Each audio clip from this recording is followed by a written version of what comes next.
If we decide, okay, we want to read this out, the next step is to use the readout selection, and that would be under Device. We click on Readout. Again, it's looking at the number of loggers connected, because you can't have multiple loggers connected to one computer. It happens that this is the one that we launched. We click on OK.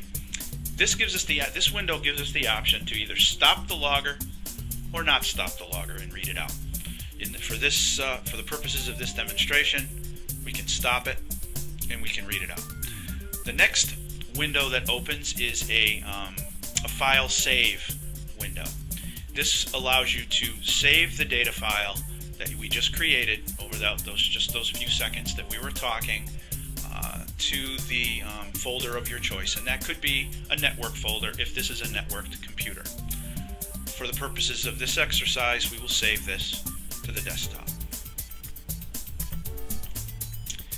The next window is the plot setup window.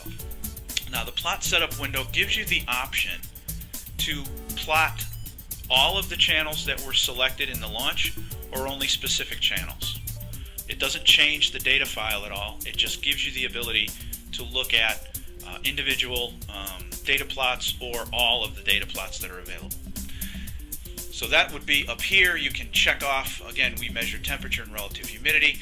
Maybe we're interested in dew point, which is a calculated value, calculated from temp and RH. We're going to click on that to select it so we can see that as well. The other window under here is events. What those are their little tick marks on the display or on the graph that indicate when the logger was stopped and the end of the data file. There are also other events available. If you did a triggered start, that would be indicated.